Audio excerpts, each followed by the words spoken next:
चुनावी बॉन्ड से लेकर बुलडोजर जस्टिस तक नजीर बने सुप्रीम कोर्ट के ये परिणाम। किन ऐतिहासिक फैसलों ने समाज को दी नई दिशा? इस साल किन महत्वपूर्ण मामलों को कोर्ट ने निपटाया? साल 2024 कई मायनों में खास रहा है।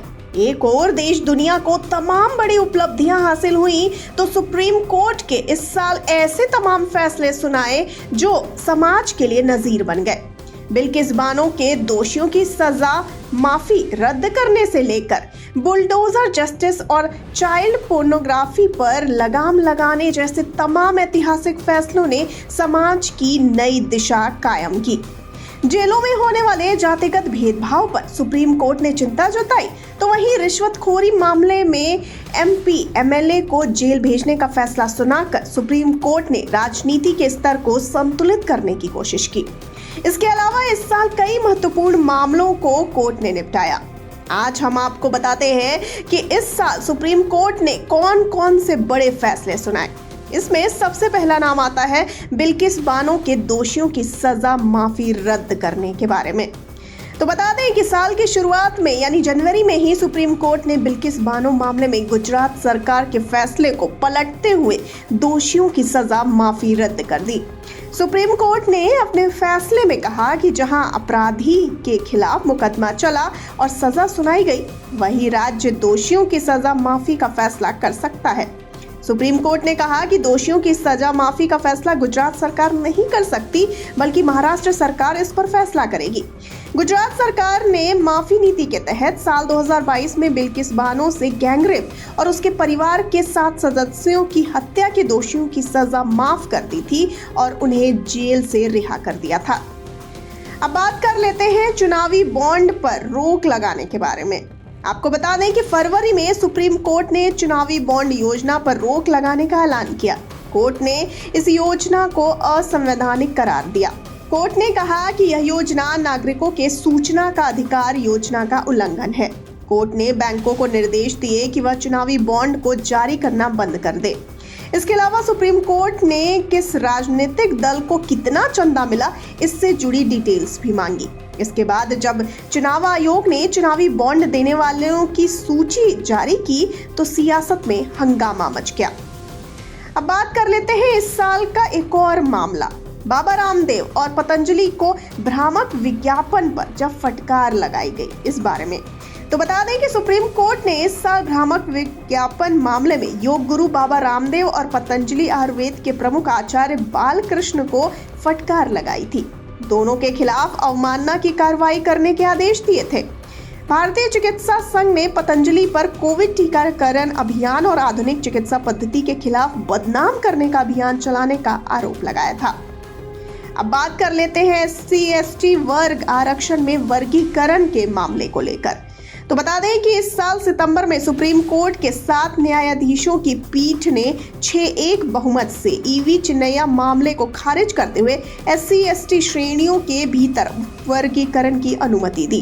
2024 के पंजाब राज्य बनाम दविंदर सिंह SC/ST उप वर्गीकरण फैसले में क्रीमी लेयर के विचारों पर जोर दिया गया और विभिन्न SC/ST उप समूहों के बीच समान लाभ वितरण सुनिश्चित करने के लिए राज्यों की शक्ति की पुष्टि की गई। अदालत ने फैसला सुनाया कि अनुच्छेद 15 और 16 राज्य को किसी जाति को उप वर्गीकृत करने से नहीं रोकते हैं। अब बात कर लेते हैं एक और मामले की। बुलडोजर जस्टिस को जब बताया गया अस्वीकार्य। जी हां, सुप्रीम कोर्ट ने बुलडोजर के जरिए न्याय की प्रवृत्ति की कड़ी निंदा की। शीर्ष अदालत ने कहा कि नागरिकों की संपत्तियों को नष्ट करने की धमकी देकर उनकी आवाज को दबाया नहीं जा सकता और बुलडोजर न्याय कानून के शासन के तहत अस्वीकार्य है। अदालत ने कहा कि बुलडोजर न्याय न केवल कानून के शासन के विरुद्ध है, बल्कि ये मौलिक अधिकारों का भी उल्लंघन करता है। सरकार को किसी भी व्यक्ति की संपत्ति ध्वस्त करने से पहले कानूनी प्रक्रिया का पालन करना चाहिए और उन्हें सुनवाई का अवसर देना चाहिए। अगर बुलडोजर न्याय की अनुमति दी जाती है तो संपत्ति के अधिकार की संवैधानिक मान्यता समाप्त हो जाएगी। ये निर्णय 2019 में उत्तर प्रदेश के महाराजगंज जिले में एक पत्रकार के घर को अवैध रूप से ध्वस्त करने से संबंधित एक मामले में पारित किया गया। आगे बढ़ते हैं। निजी संपत्ति का नहीं किया जा सकता अधिग्रहण। जी हां, सुप्रीम कोर्ट ने इस साल एक और ऐतिहासिक फैसला सुनाया। कोर्ट ने कहा कि सामुदायिक संसाधन बताकर हर निजी संपत्ति का अधिग्रहण नहीं किया जा सकता। इसके लिए संपत्ति की स्थिति, सार्वजनिक हित में उसकी जरूरत और कमी जैसे सवालों पर विचार जरूरी है। शीर्ष अदालत ने 7-2 के बहुमत से दिए निर्णय में 41 साल पुराने अपने ही फैसले को पलट दिया। अब बात कर लेते हैं यूपी मदरसा एक्ट को संवैधानिक जब करार दिया गया। तो आपको बता दें कि यूपी मदरसा एक्ट पर इलाहाबाद हाई कोर्ट के फैसले को सुप्रीम कोर्ट ने पलटा। सुप्रीम कोर्ट ने कहा कि मदरसा एक्ट से संविधान के मौलिक अधिकारों का उल्लंघन नहीं होता है, न ही ये धर्मनिरपेक्षता के सिद्धांतों का किसी भी तरह से उल्लंघन करता है। न्यायालय ने कहा कि उच्च न्यायालय ने इस एक्ट को ठीक से समझे बिना ही रद्द कर दिया। उत्तर प्रदेश मदरसा शिक्षा बोर्ड अधिनियम 2004 को इलाहाबाद हाई कोर्ट ने असंवैधानिक घोषित कर दिया था। सुप्रीम कोर्ट ने माना कि मदरसा एक्ट मान्यता प्राप्त मदरसों में शिक्षा के मानकों को विनियमित करता है। सांसदों और विधायकों को मुकदमे से छूट नहीं। जी हां, मार्च 2024 में सुप्रीम कोर्ट ने फैसला सुनाया था कि यदि किसी सांसद या विधायक पर विधायिका में वोट या भाषण के लिए रिश्वत लेने का आरोप लगाया जाता है तो वह मुकदमे से बचने का दावा नहीं कर सकता। सीता सोरेन बनाम भारत संघ 2024 मामले में अदालत ने कहा कि रिश्वत लेना एक खुला अपराध है और इसका संसद या विधानसभा के अंदर विधायक द्वारा कही गई बातों या किए गए कार्यों से कोई संबंध नहीं है। 7 न्यायाधीशों वाली पीठ ने सर्वसम्मति से पीवी नरसिम्हा राव मामले को खारिज करते हुए कहा कि सांसदों को अनुच्छेद 105(2) और 194(2) के तहत रिश्वतखोरी के लिए संसदीय छूट प्राप्त नहीं है। आगे आपको बता दें, नीट यूजी दोबारा कराने की नहीं दी गई जब अनुमति। उस बारे में आपको बता दें कि नीट यूजी को लेकर दायर याचिकाओं पर भी सुप्रीम कोर्ट ने अहम फैसला सुनाया। जी हां, कोर्ट ने फैसला सुनाते हुए कहा कि दोबारा परीक्षा आयोजित नहीं कराई जाएगी। कोर्ट से नीट यूजी दोबारा कराने और परिणाम पर रोक लगाने की मांग की गई थी। सुप्रीम कोर्ट ने फैसले में कहा कि काउंसलिंग और प्रवेश परीक्षा पर कोई रोक नहीं लगाई जाएगी। न्यायालय ने काउंसलिंग और अन्य प्रवेश प्रक्रियाओं को निर्धारित कार्यक्रम के अनुसार जारी रखने की अनुमति दी। अब अंत में बात कर लेते हैं जब दिल्ली के पूर्व सीएम केजरीवाल और डिप्टी सीएम सिसोदिया को जमानत मिली उस बारे में।